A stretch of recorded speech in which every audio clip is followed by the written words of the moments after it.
7h43, 2 mois et demi après son lancement, le grand débat national s'achève avec 2 déplacements d'Emmanuel Macron, aujourd'hui en Bretagne, demain en Corse, baisse de la fiscalité des plus modestes, retour de l'ISF, désindexation des retraites sur l'inflation depuis hier.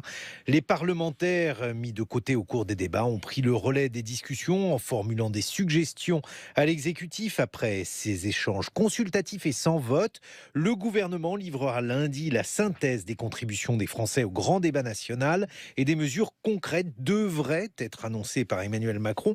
Mi-avril, le président de la République va-t-il prendre en compte les propositions des parlementaires ? Ces propositions peuvent-elles apaiser la colère des Français ? Et comment Emmanuel Macron va-t-il déminer la crise persistante des Gilets jaunes ?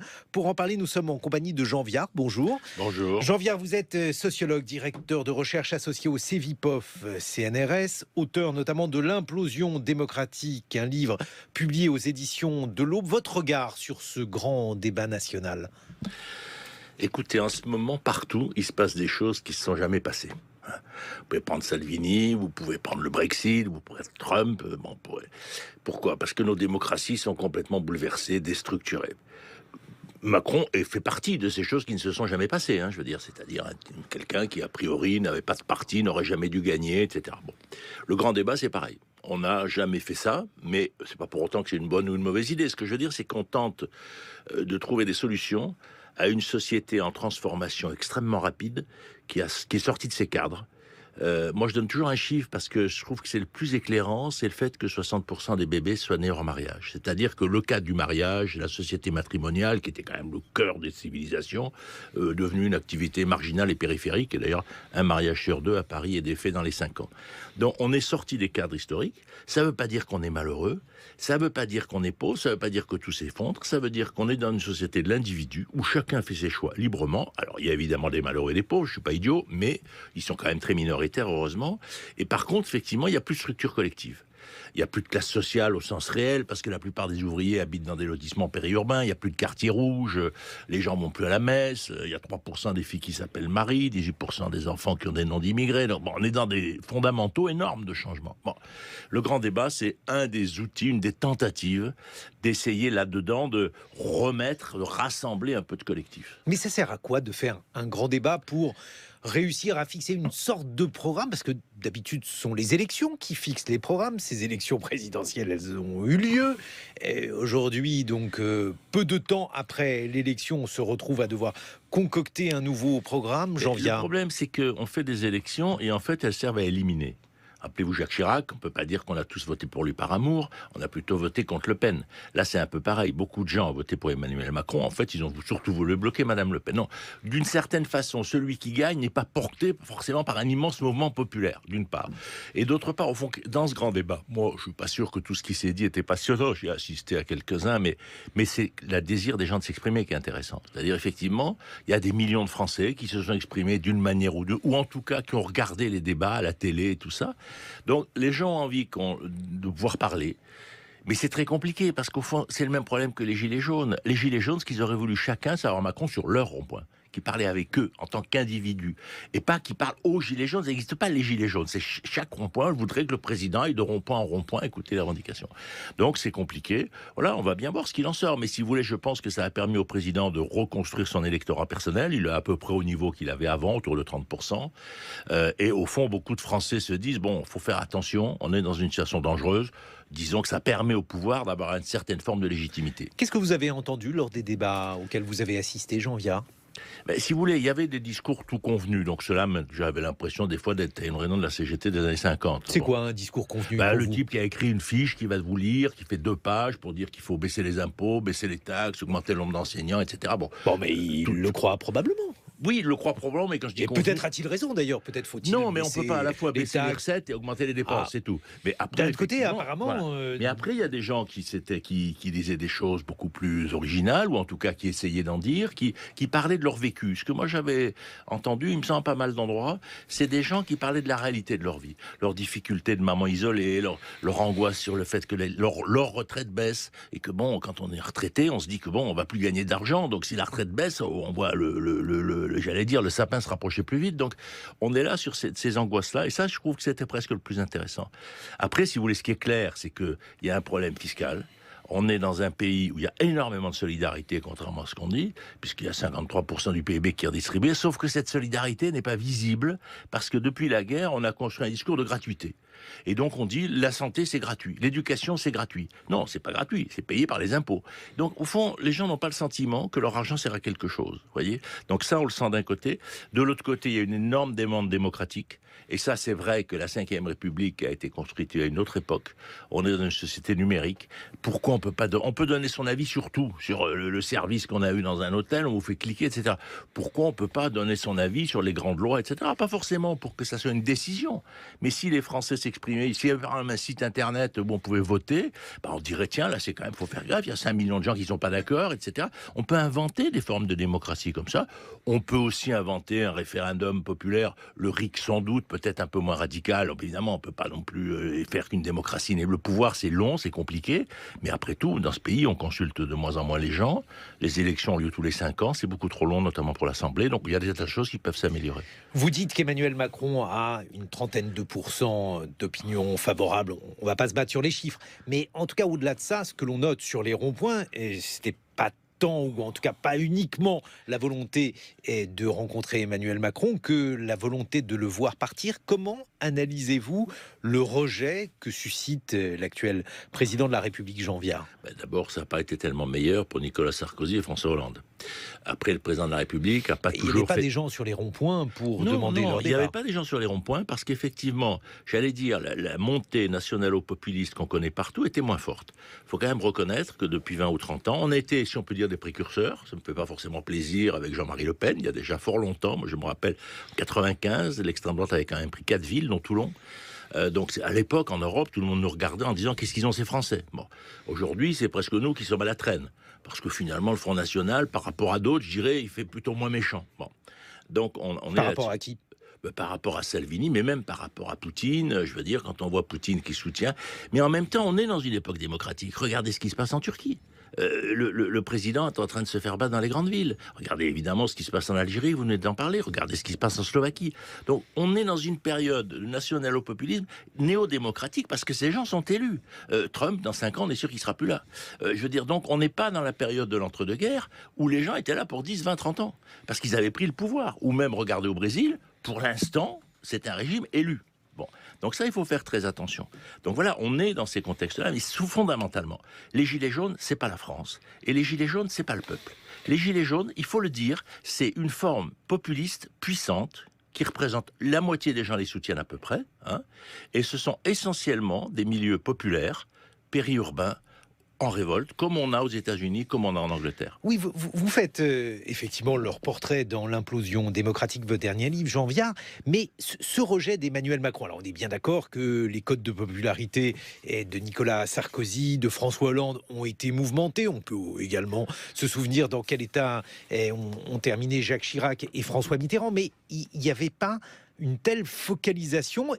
Est-elle liée, je ne sais pas, à la politique suivie, au style de gouvernance? Bref, comment l'analysez-vous? Il y a plusieurs choses. Il y en a une qui peut tenir à la personnalité d'Emmanuel Macron, à son côté extrêmement, je veux dire, il balance, comme on dirait vulgairement. Il fait des formules qui font choc, mais qui apparaissent à beaucoup comme injurieuses. Bon, le coup de pour trouver du boulot, tu traverses la rue. C'est dit à ce jeune-là, à cet endroit-là, dans ce quartier-là, c'est pas forcément absurde, mais entendu dans les quartiers nord de Marseille ou à Bondy, bon, évidemment, ça passe pas. Donc, il a raison ou il a tort politiquement de formuler ce type de propos? Le problème, c'est comment on sort une société d'une culture du chômage, quand elle l'a depuis 30 ans. On avait eu ce problème quand on avait voulu sortir de la culture de l'inflation il y a dans les années 70. Au fond, on avait tous pris l'habitude d'acheter des maisons à crédit en sachant qu'on ne les rembourserait pas, etc. Il a fallu en sortir, ça a été brutal. Comment on sort d'une culture du chômage? C'est extrêmement compliqué. Surtout qu'on se rend compte d'une chose, c'est qu'il y a à la fois du chômage et de la demande. Ça veut dire quoi? Ça veut dire qu'on a une partie des gens qui n'ont pas la formation qu'il faut, qui n'ont pas été maintenus.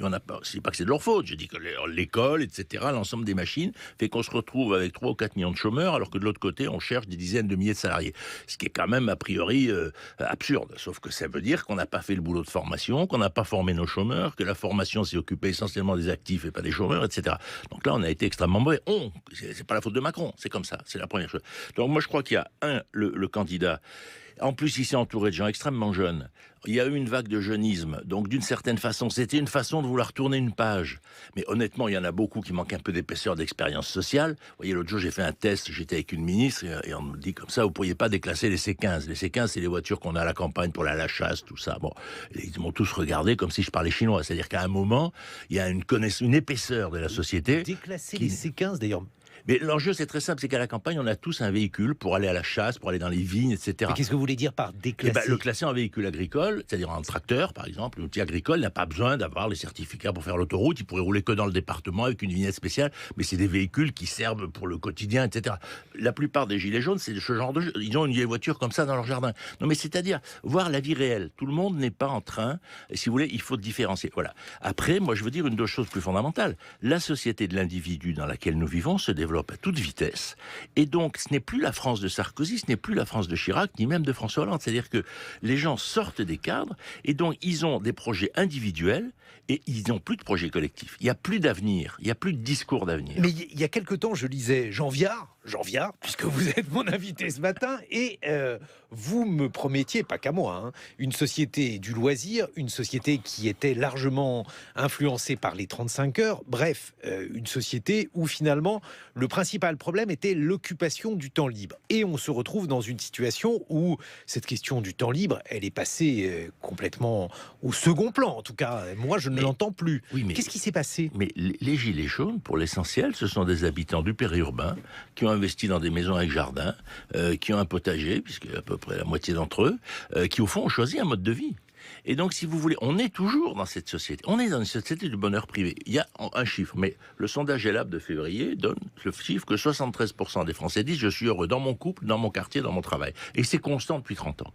Donc, on est heureux dans nos vies privées parce qu'on a des choix, parce qu'on vit plus longtemps, parce que les femmes font à peu près le nombre d'enfants qu'elles veulent, etc. etc. Parce que vous avez un gamin, vous le prenez à l'école, vous êtes malade, on vous soigne. Enfin, on est une société. Sauf que on n'a plus de commun.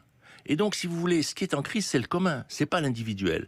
Et donc, les gens continuent à être heureux, 66% des gens vont partir en vacances, le taux de l'année dernière a été un des meilleurs qu'on ait jamais connu, etc. Donc, ne nous trompons pas de situation.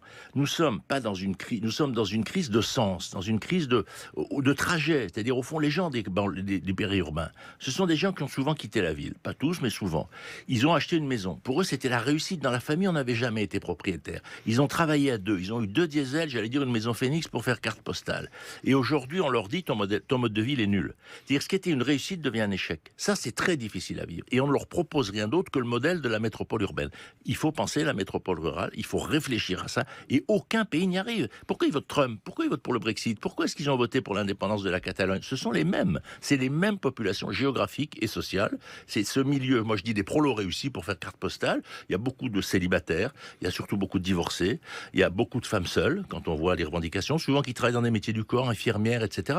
C'est toute cette population, vous savez, de la France des couples cassés, de la France qui croyait avoir réussi, et entre-temps, on a déplacé le projecteur, on a éclairé la ville, on a fait Paris-Plage, on a fait le vélo en ville, et au fond, la ville aujourd'hui est très désirable, mais il y a 25 ans, ce qui était désirable, c'était la campagne. Et donc là, il y a une inversion de sens des sociétés, et ceux qui ont choisi la campagne... Pourtant, a priori, dans les représentations, c'est exactement l'inverse aujourd'hui, c'est-à-dire, on sent qu'il y a une attirance pour la campagne, tandis que la ville est affublée de tous les maux.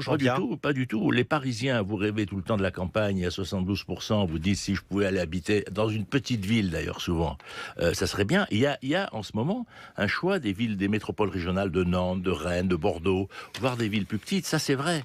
Mais c'est plus l'attraction de la campagne de ma génération post 68 art, si vous voulez. On n'est plus dans la vraie vie. La campagne se peuple plus vite que la ville. Paris perd 10 000 habitants par an, 12 000 je crois. Donc dans la vraie vie, c'est pas ça. Pourquoi? Parce que le prix augmente des loyers, parce qu'effectivement il y a une concentration économique au cœur des métropoles. Ça c'est la révolution numérique. Si vous voulez, nous vivons la plus grande révolution technologique sur un temps très court qu'on n'ait jamais connu. La révolution industrielle, ça a duré un siècle. La révolution numérique, rappelez-vous que Twitter c'est 2007 et ça a bousculé les vies. Jean Viard, est-ce qu'il est possible aujourd'hui, face à ce tableau, de donner satisfaction à une partie importante de la population au terme d'un grand débat? Est-ce que la méthode est satisfaisante? Est-ce que cette méthode, elle peut aboutir à ce que cette crise sociale s'apaise? Moi, je pense qu'il faut être capable d'être révolutionnaire. C'est-à-dire, par exemple, de faire sauter l'ENA, de donner des signes symboliques de rupture. Par exemple, faire sauter l'ENA. Je pense que c'est un truc qui est demandé sur les ronds-points. C'est métaphorique. Mais oui, non, mais c'est métaphorique. C'est pas la peine de couper la tête du roi. Supprimer l'ENA serait déjà un signe qu'on a compris que la reproduction endogamique des élites, ça suffit. Parce que c'est vrai que c'est absolument insupportable. Je pense que le Sénat n'a plus du tout la forme qui Vous êtes correspond. une élite, je veux bien en être une aussi à Mais oui. votre égard. Mais je ne suis pas contre les élites. Je dis simplement qu'à un moment, il y a Vous une voulez les former comment? Vous voulez faire uniquement des facs de sociaux? Ce serait une bonne idée. Vous savez, les universités en France, c'est un peu l'endroit balai où on met les gens qui n'ont pas fait les grandes écoles. Je pense que c'est une très mauvaise politique. On pourrait revenir à un modèle de grandes universités américaines de très haut niveau, où effectivement tout le monde se forme dans les universités, etc. Non, ce que je voulais dire, c'est que souvent l'élite faillit, c'est l'élite des autres. Donc, oui, si vous n'avez pas fait l'ENA, vous dites que c'est l'ENA. Non, mais j'ai rien contre l'ENA en particulier, mais je pense qu'il faut savoir faire la part du feu. Roosevelt disait toujours, quand on est face au populisme, il faut leur donner 30% de réponses positives et pour empêcher qu'ils cassent la démocratie. On en est là. Donc c'est pas que j'ai quelque chose contre l'ENA, c'est que c'est un problème de rapport de force. Je dis l'ENA, je dis le Sénat, je dis des choses comme ça. La deuxième chose, c'est qu'effectivement, il faut des mesures fiscales. On parle de supprimer la taxe sur la télé, j'en sais rien. Il faut que les gens aient l'impression, disons, d'avoir du blé à moudre. Et la troisième chose, c'est qu'il faut toucher au modèle démocratique de la Ve République. Il faut faire les trois en même temps. Mais il ne faut pas se dire de quoi j'ai envie. Il faut se dire quelle est la part du feu que je suis prêt à céder. Merci. Jean Viard, on va se retrouver dans quelques minutes pour continuer à évoquer les conséquences du grand débat, l'évolution de la politique également. On verra dans quelle mesure la République en marche peut ou non satisfaire les attentes des Français. Je rappelle le titre de votre ouvrage, L'implosion démocratique, votre livre, Jean Viard, publié aux éditions de l'Aube. En attendant, il est 8h sur France Culture et je vous souhaite un très bon réveil. Nous retrouvons Jean Viard, sociologue, L'implosion démocratique, votre dernier ouvrage publié aux éditions de l'Aube. Vous aviez été engagé pour La République en marche. Votre regard sur cette campagne des Européennes, Jean Viard?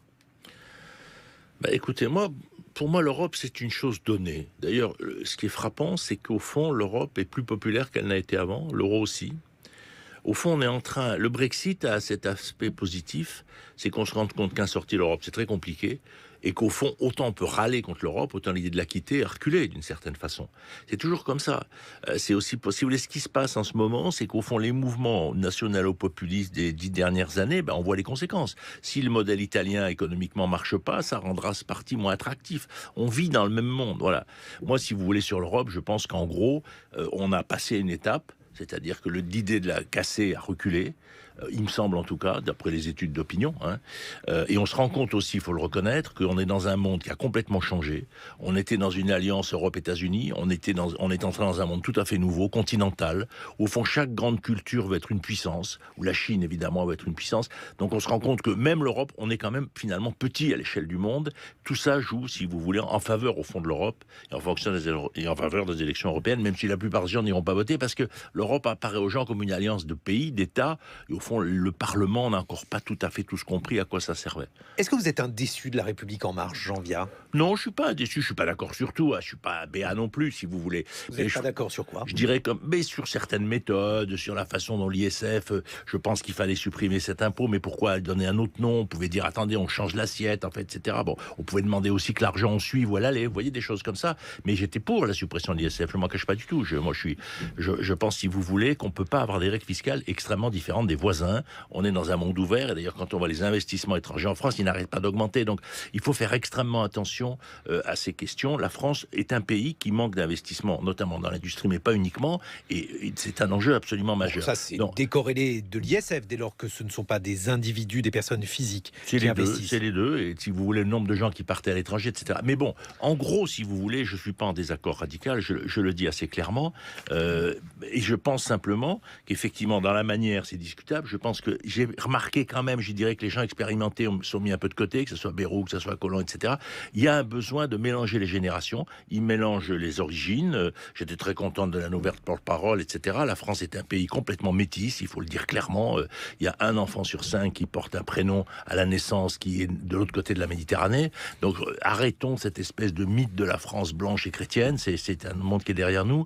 Si vous voulez, c'est ça qui est paradoxal chez Macron. Il y a des endroits où il est très ouvert. Quand il était allé en Algérie faire une intervention à la campagne, j'avais beaucoup aimé, je le dis très ouvertement. Je pense que la colonisation a été une catastrophe morale, on va dire le reste aussi, mais éthique d'une certaine façon. Donc tout ça, j'aime beaucoup. Donc voilà, en gros, si vous voulez, disons que... Ce n'était pas son expression exacte, parce que... Non, il n'a pas dit ça. il a dit effectivement que la colonisation était un crime contre l'humanité. Bon, je pense qu'il avait l'expression, elle n'était pas préparée à l'avance. Bon, mais voilà, il y a ça. Bien, après, si vous voulez, il est clair en même temps que la pensée du territoire était faible, moi je le dis très clairement, et que c'est pas un hasard si la rupture s'est faite entre les métropoles et les non-métropolitains. Mais alors, ce qui est étonnant, c'est que lorsqu'on lit votre livre L'implosion démocratique, Jean Viard, on accuse Emmanuel Macron de s'être éloigné des élus de terrain. Et alors vous, notamment, vous critiquez un type d'élus de terrain qui est a priori plutôt populaire en France, sont les maires. Qu'est-ce que vous leur reprochez aux maires ? Mais il y a en France, les maires, en moyenne, 62% sont des retraités, 84% sont des hommes, et si vous voulez, ils ont construit 65 367 ronds-points.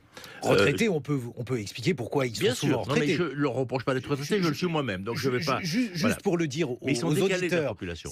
C'est bien souvent une charge qu'on effectue bénévole, avec tout à fait, une rémunération très faible. Elle est extrêmement chronophage, du coup, bah voilà. Non, mais je pense, si vous voulez, que pourquoi est-ce que tous les pays d'Europe ont concentré leurs communes ? On n'est pas les plus géniaux de tous. En Allemagne, ils les ont divisés par 2, en Belgique aussi. En gros, il y a en moyenne 7000 communes dans la plupart des grandes démocraties. Pourquoi ? Parce que ça correspond au fond, j'allais dire, à la population d'un collège. On dirait des choses comme ça. En France, il y a 7000 collèges. C'est-à-dire que ça correspond à des gens qui ont des enjeux communs. Je ne dis pas qu'il faut supprimer les petites communes. Je dis que les fonctions centrales ne doivent pas être là. On doit construire une classe politique où les gens se sentent incarnés. Moi, ce qui me frappe sur les ronds-points, c'est que ce sont des gens qui ne se sentent pas représentés. Et ça, c'est un enjeu majeur. Frédéric Seyss. Vous étiez justement, on l'a dit, candidat pour La République En Marche aux législatives de juin 2017. À cet égard, êtes-vous favorable au projet de La République En Marche qui est de diminuer le nombre de parlementaires, ce qui aurait un effet mécanique, c'est d'augmenter la superficie des circonscriptions et donc d'éloigner, conformément à ce que vous disiez à l'instant, le citoyen de son député qui serait, par définition, beaucoup plus loin de lui. Le concept d'éloignement dans une société numérique est extrêmement complexe. Parce qu'on peut être tous liés à son député par Internet, instantanément. On dirait toujours qu'on circule à cheval et à pied. Tout le monde n'est pas 2.0, vous connaissez l'électronisme. Tout à fait, je suis d'accord. Mais vous croyez vraiment que vous rencontrez combien de fois votre député dans un mandat ? Non mais je veux dire, il faut un peu faire attention. C'est comme on a dit, on fait des grandes régions, c'est trop loin. On a comparé l'Aquitaine à la Suisse. Oui, et alors, et les Suisses, ça va pas ? Bon, donc il faut faire attention à ce discours géographique. Moi, je pense qu'il y a beaucoup trop d'élus. Je le dis très clairement dans ce type de société. Moi, je pense que l'Assemblée nationale devrait être élue sur 4 collèges. Il y a des gens qui habitent dans le cœur des métropoles, ils ont des types de problèmes. Il y a des gens qui habitent dans les banlieues, ils ont d'autres types de problèmes. Il y a des gens du périurbain, ils ont d'autres types de problèmes. Et puis il y a le monde rural profond. Il devrait y avoir 4 collèges proportionnels, etc. Pourquoi ? Avant, il y avait des quartiers rouges. En gros, les ouvriers sentaient représentés par les quartiers rouges. Il y avait les villages cathos. Mais en gros, les cathos sentaient représentés par le rural. Aujourd'hui, on est en pleine mobilité, on se déplace. Donc, les élus ne représentent plus des communautés homogènes. Ce qui manque dans cette société, Dominique Rousseau le dit très bien, c'est pas... Le constitutionnaliste. Quoi ? Oui, le constitutionnaliste. C'est pas qu'on donne de l'argent aux gens, c'est qu'on leur donne du pouvoir. C'est que le problème, par exemple, du grand périurbain qui est en crise, c'est pas que ça, les gilets jaunes, mais c'est quand même d'abord ça, parce qu'il y a aussi du rural profond qui revendique des services publics. Mais je veux dire, au fond, par qui ils sont représentés ? Les gens des grandes métropoles sont représentés par leurs maires, qui sont puissants. Quand Madame Hidalgo donne un avis, ou Jean-Claude Gaudin, ça pèse. Mais les autres, il y a des milliers d'élus qui, au fond, sont très sympas. C'est des gens dévoués qui font des choses géniales. Je ne veux pas du tout les critiquer comme personnalité. Mais franchement, ce modèle démocratique, moi, je suis pour l'égalité républicaine. Alors, attendez qu'on comprenne bien, Jean Viard. Vous voulez une assemblée par type de territoire ? Je pense, oui, que ça serait une solution tout à fait intéressante. Ce serait un peu curieux, parce que... Pourquoi ça serait curieux ? Vous voteriez en fonction de... si vous habitez dans le périurbain... Ça distinguerait parmi les Français en fonction... D'autant, comme vous le savez, vous êtes de Provence. C'est extrêmement compliqué de savoir où le périurbain s'arrête, où débutent les zones rurales. C'est un peu compliqué à réfléchir, je suis d'accord avec vous. Après, on peut laisser aux gens le choix, puisque de toute façon, 63% des gens ne travaillent pas là où ils habitent. On peut tout à fait leur laisser le choix de voter dans la métropole où ils travaillent ou là où ils habitent. Je veux dire, on a bien le choix de voter dans sa résidence secondaire ou dans sa résidence principale. Les bourgeois ne s'en privent pas. Donc, vous voyez, je pense qu'il faut réfléchir à tout ça pour que on ait moins d'élus, mais qu'ils incarnent quelque chose, qu'ils soient puissants à l'égard, j'allais dire, des maires des grandes métropoles. Ça, il y a 8 vraies métropoles en France. C'est 40% des habitants et c'est 61% de la production de richesse. Il faut donner un sentiment de rééquilibrage, c'est essentiel. Sentiment de rééquilibrage, mais justement, puisque vous en parlez dans l'implosion démocratique, vous êtes provençal, c'est une région que vous suivez. Quels ont été, en quelque sorte, les déterminants ? Parce que la crise des Gilets jaunes a été particulièrement suivie. Dans votre région, Jean Viard, pourquoi ? Mais alors, la crise des Gilets jaunes représente des fractures différentes. Dans le sud de la France, en gros, c'est à peu près la carte du Front National. Moi, vous savez, vous citez toujours que je me suis présenté aux élections. Là où j'habite, la circonscription était donnée par les études au Front National. C'est pour ça que je me suis présenté. C'était pas autre chose. Je me suis dit que je pouvais être un candidat qui fait empêcher le Front National de la gagner. Il se trouve effectivement, c'est pas moi qui l'ai gagné, c'est quelqu'un de droite qui a gagné de 400 ans, mais le Front National ne l'a pas eu. Donc c'était l'objectif, donc je ne m'en cache pas. Mais il y a d'autres régions. Donc là, je veux dire, Gilets jaunes, Front National, j'allais dire même territoire. Vous avez des régions, c'est complètement différent. Si vous allez en Bretagne, vous regardez dans le nord, il y a quasiment très peu de gilets jaunes. C'est une zone très urbaine. Les villes ne sont pas entrées. Les gilets jaunes, excusez-moi, c'est pas la France, c'est pas les villes. C'est par exemple dans le nord, qui est pourtant pauvre, pourtant Dieu sait s'il y a des crises ouvrières vraiment difficiles à vivre. Ils sont pas mobilisés, c'est pas leur culture. Dans l'Est, c'est essentiellement les anciennes zones industrielles effondrées. Autour de Montpellier, c'est toutes les villes qui ont été peuplées par les gens qui ont dû quitter Montpellier avec la hausse du foncier. Montpellier est devenu, j'allais dire, une annexe de Paris, si je peux être un peu schématique. Et effectivement, ces gens sont allés tout autour. Ils sont gilets jaunes. Donc il y a une structure, j'allais dire, du désespoir géographique. Mais le Sud, c'est très particulier parce que c'est une région de retraités très importante. Et beaucoup de ces retraités sont allés habiter dans le périurbain, dans des maisons, sur les ronds-points, là où j'étais. Il y avait beaucoup de gens qui étaient là depuis moins de 5 ans dans le territoire, beaucoup de retraités, beaucoup de divorcés. N'oubliez pas que 25% des femmes vivent seules dans ce pays avec leurs enfants et que c'est le cœur de la misère sociale et qu'on a été incapable de faire des politiques publiques. Et alors, justement, si on essaye de creuser, cette fois-ci toujours dans cette région que vous connaissez, Jean Viard, pourquoi le Front National y occupe-t-il une telle place? Qu'est-ce qui se passe dans le Sud qui explique cette situation? Parce qu'il y a deux Fronts nationaux, si on peut dire des choses comme ça. Le Front national des régions ouvrières comme le Nord, qui est effectivement le deuil de la désindustrialisation, et qui effectivement est un deuil difficile à porter. Et quand il y a une région en deuil industriel, ça met longtemps. On avait connu ça en Provence au 19e. Et puis vous avez un Front national, j'allais dire, de retraite, plus culturel, plus opposé à l'immigration. Et nous, on est, j'allais dire, à la frontière de l'Algérie, si je peux me permettre. Je vous rappelle quand même qu'en 62, on avait décidé la libre circulation entre la France et l'Algérie. Et je pense qu'on a fait une erreur majeure en 94 de la fermer. Pas la libre installation, la libre circulation. Et quand on voit ce qui se passe... Elle est freinée de l'autre côté, en tout cas. Quoi ? Si vous voulez aller en Algérie, comme vous le savez, Jean Viard, il vous faut un visa. Il me faut un visa, mais heureusement, j'y vais d'ailleurs quand même assez facilement. Ah bah vous avez de la chance, vous. Alors que bon, non mais je veux dire, si vous voulez, je crois qu'il faut avoir là aussi des réflexions. Mais le Sud français, c'est de ça dont il souffre. Il souffre le fait que, en plus, si vous voulez, les populations retraitées qui vont s'installer dans un territoire où ils n'ont pas vécu, en fait, ont très peu de liens sociaux. Parce que quand est-ce qu'on construit ces liens ? C'est au fil de sa vie, avec l'éducation, avec le travail, avec tout ça. Vous installez dans une région, 48% des Français rêvent de déménager au moment de la retraite. Mais si c'est pas dans un territoire que vous connaissez, en fait, vous êtes très peu socialisé.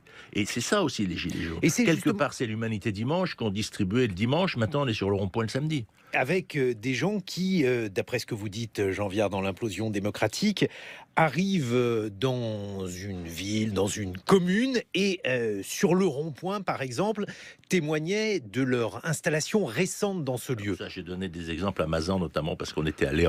Mazan, c'est à côté d'Avignon. C'est un rond-point près d'Avignon, donc je dis pas que c'est partout comme ça. Il y a aussi dans le rural profond, comme dirait... Non, mais c'est éclairant. Ça veut dire que vous dites que finalement... C'est la part désaffiliée de la société, pour le dire comme ça. C'est-à-dire qu'effectivement, ce sont des gens qui disent... C'est pour ça que les habitants traditionnels, et moi ça m'amuse, dans mon village, la majorité des gens sont gilets jaunes. Là où moi j'habite, dans ce territoire, évidemment, il y a beaucoup, y compris des Mercedes et tout. Les gilets jaunes, c'est pas la voiture la plus pourrie, pas forcément. C'est une révolte. Écoutez, c'est quand même le monde populiste aussi qui est derrière. Il ne faut pas être complètement naïf. Quand on dit la majorité des Français sont pour les gilets jaunes, en gros, c'est les électeurs Front National, plus les insoumis, plus les abstentionnistes, qui étaient contre déjà avant, qui sont toujours. Bon. Mais après, effectivement, dans ces populations-là, je pense qu'il y a tous ceux, ce qu'on appelle les désaffiliés. Alors c'est un mot un peu con, c'est les gens qui manquent de liens. D'ailleurs, beaucoup vous le disent. Mais ça fait 10 ans que j'étais pas sorti devant ma télé, j'avais parlé à personne. Or, comme dans ces populations qui ont choisi souvent de venir habiter là, ou qui, il y a beaucoup de divorces. Ça revient à la question des revenus. Les gens disent mon revenu. Ben, évidemment. Mais quand la moitié des gens divorcent avant 5 ans de mariage, quand 60% des bébés sont hors mariage, quand 50% des pensions alimentaires sont pas payées, je veux dire que le mode de vie a complètement changé. Avant, on était dans une société matrimoniale où les solidarités étaient matrimoniales. On n'est plus dans une société matrimoniale. Et donc, nos systèmes de solidarité, nos systèmes de protection sociale sont inopérants pour les plus fragiles. Et ça, c'est totalement inadmissible. Frédéric Seyss. On entend à votre diagnostic que cela va bien au-delà du pouvoir d'achat, contrairement à ce qu'on avait dit au tout début de cette crise. Et du coup, ce constat nuancé que vous faites appelle aussi peut-être des réponses nuancées du politique sur cette sortie du grand débat national.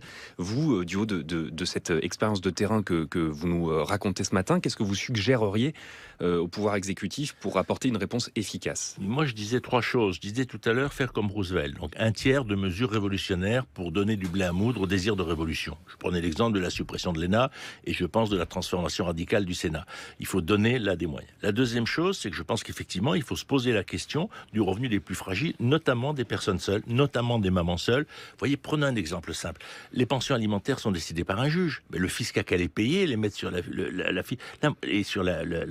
fiche du mari, enfin c'est plutôt le mari. Vous vous rendez compte que c'est souvent 100 ou 200 euros dans les quartiers. Moi, j'ai été élu à Marseille, il y avait 30 à 40% des logements occupés par des mamans seules avec enfants, dont les revenus moyens étaient de 7 à 800 euros. Je veux dire, on peut pas être dans des sociétés comme ça. Et puis après, je pense qu'il y a des vraies questions démocratiques. Moi, par exemple, je serais très favorable à une démocratie en continu, où je peux de chez moi, sur mon ordinateur, sur les grandes lois, voter. Ça ne veut pas dire que ça aura du pouvoir de décision.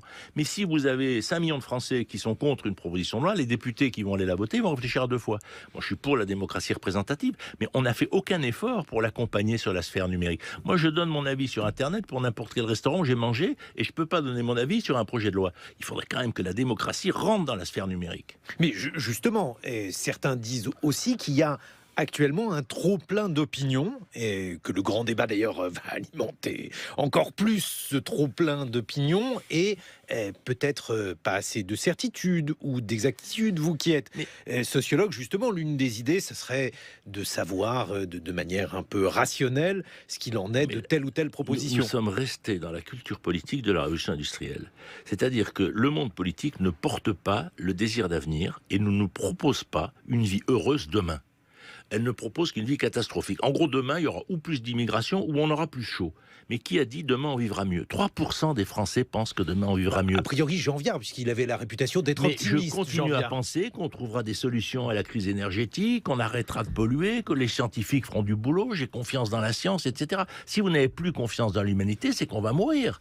Donc je veux dire, bien sûr qu'il faut... Après, je ne dis pas qu'il ne faut pas interdire des choses, limiter la voiture en ville, etc. Je ne suis pas un admirateur bien, mais on va inventer des méthodes, on va inventer des techniques. L'humanité progresse. Vous voyez, ce qui est énervant, prenez un chiffre. 90% des jeunes de moins de 18 ans savent lire sur cette planète et écrire. Dans l'histoire de l'humanité, c'est phénoménal.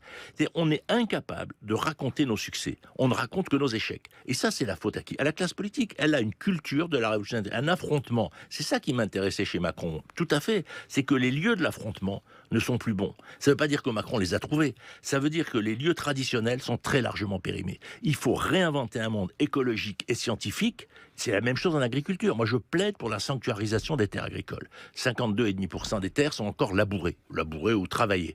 Il faut interdire qu'on prenne les 1100 hectares par semaine. On est entré dans un monde forcément écologique. Donc, il faudra qu'on se nourrisse, qu'on s'habille et qu'on produise de l'énergie dans les terres labourables. Qu'est-ce qu'on fait? Au lieu de densifier le périurbain, on en prend toutes les semaines plus de 1000 hectares. On ne peut plus avoir ce genre de modèle. Donc, si vous voulez, c'est là où je dis que ces nouveaux enjeux doivent devenir le cœur du champ politique et c'est ce qu'on essaye de chercher. Sinon, c'est le populisme qui va gagner. Enfin, si on transforme de la terre labourable en terre urbanisée, ce n'est pas uniquement par méchanceté. On connaît très bien les déterminismes. Vous parliez de la volonté française d'habiter une maison individuelle, bref. Tout à fait. Donc il faut effectivement prendre ce que fait la Suisse ou ce que fait le Canada, qui a décidé la sanctuarisation des terres agricoles.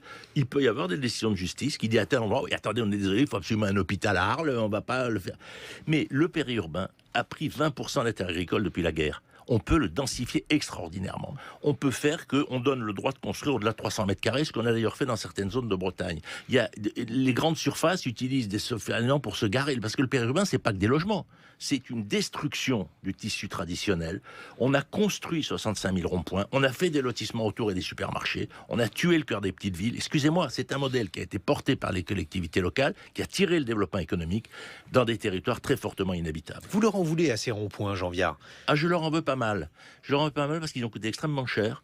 Vous voyez, si on en avait fait par exemple que 30 000, on aurait tous le haut débit. Pour faire un exemple, dans nos entreprises, par exemple, on aurait une activité économique dans des endroits absolument extraordinaires, parce qu'on pourrait être complètement connecté. Donc il faut quand même être réaliste. Est-ce que l'enjeu, c'est le rond-point ou le haut débit aujourd'hui? Vous voyez, pour une chose simple. Et pourquoi les autres n'en ont fait que 10 000? Ils sont si butés que ça, les Allemands? Les Américains, ils en ont fait 5 000. Vous me direz qu'ils ont beaucoup d'autoroutes, alors bon, on va pas ils n'ont pas la même structure de transport.